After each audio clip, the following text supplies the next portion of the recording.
राजा रणविजय सिंह एक शौर्य संपन्न वीर और पराक्रमी शासक थे। राम जन्मभूमि के प्रति मीर बांकी के दृष्टिकोण की जानकारी राजा रणविजय सिंह और रानी जयराज कुमारी को हो गई थी। उनका राज्य हसवर अयोध्या से लगभग 80 से 85 किलोमीटर की दूर पर ही स्थित था, परंतु राष्ट्र धर्म निर्वाह के लिए दूरी नहीं देखी जाती। फलस्वरूप राजा रणविजय सिंह और महारानी जयराज कुमारी ने बाबरी सेना के साथ संघर्ष की तैयारी आरंभ कर दी। उस समय महारानी जयराज कुमारी ने 3000 नारियों की सशस्त्र सेना तैयार की थी। कौशल राज्य में यह उनका अभिनव प्रयोग था। समर आरंभ हो चुका था। मीर बांकी ने राम जन्मभूमि पर एक विशाल सेना के साथ आक्रमण कर दिया। भीषण संग्राम में पंडित देवीदिन पांडे और भेटी नरेश राजा महताब सिंह जी की बाबर के सेनापति मीर बांकी से युद्ध करते हुए राम जन्मभूमि के लिए लड़ते हुए राम जन्मभूमि में वीरगति प्राप्त कर चुके थे। हालांकि मीर बांकी हसवर को इस युद्ध से तटस्थ रखना चाहता था, लेकिन उसने हर संभव प्रयास किए, लेकिन वह असफल रहा। पंडित देवीदिन पांडे और राजा महताब सिंह के वीरगति प्राप्त होने के 15 दिन के पश्चात महाराजा रणविजय सिंह ने रण में विजय हेतु सिंह की भांति बिजली की गति से 25,000 सैनिकों के साथ मीर बांकी पर आक्रमण कर दिया। इतिहासकारों का मानना है कि जय श्री राम, जय भवानी और हर हर महादेव के जयकारे के साथ राजा रणविजय सिंह का आक्रमण मुगल सेना पर बिजली की गति से भी तेज था और पूरी सेना में भगवान राम को लेकर गजब का उत्साह। पलक झपकते ही रणभूमि शमशान दिखने लगी। 5 दिनों तक युद्ध चला। राजा रणविजय सिंह के क्रोध और पौरुष के सामने कोई भी मुगल सिपहसालार टिक न सका। मीर बांकी युद्ध छोड़कर भाग गया और अंत में राजा रणविजय सिंह विजयी हुए। रणभूमि जय श्री राम और महाराजा रणविजय सिंह की जय हो के जयकारे से गूंज उठी।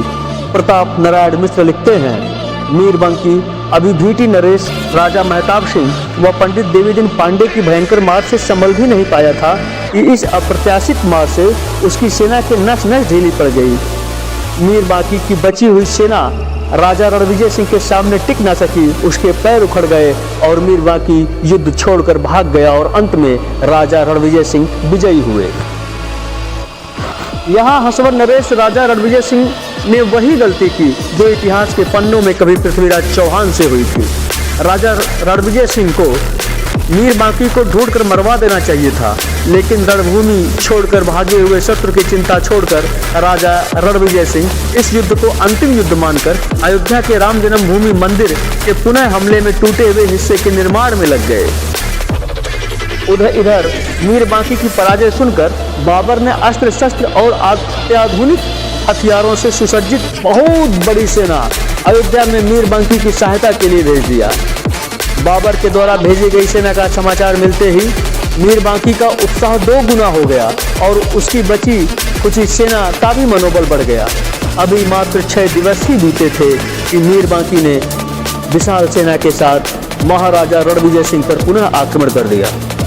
राजा जान गए थे कि अपनी सेना लेकर वापस लौटकर या तो वो हसवर चले जाएं और दूसरा विकल्प है शाका। राजा ने शाका को चुना और अपने महारानी को अंतिम पत्र लिख देने के पश्चात राजा रणविजय सिंह ने रण में अपनी सेना के साथ मीर बांकी की बहुत विशाल सेना से भिड़ गए। हालांकि मीर बांकी जितना आसान युद्ध को समझता था उतना आसान युद्ध रहा नहीं। रणभूमि में राजा रणविजय सिंह और उनके सेना का शौर्य और युद्ध प्रबंध और पराक्रम को देखकर मीर बांकी की आंखें आश्चर्य में डूब गई। लगातार 9 दिवस तक युद्ध चलता रहा और अंततः 10वें दिन महाराजा रणविजय सिंह वीर गति को प्राप्त हुए।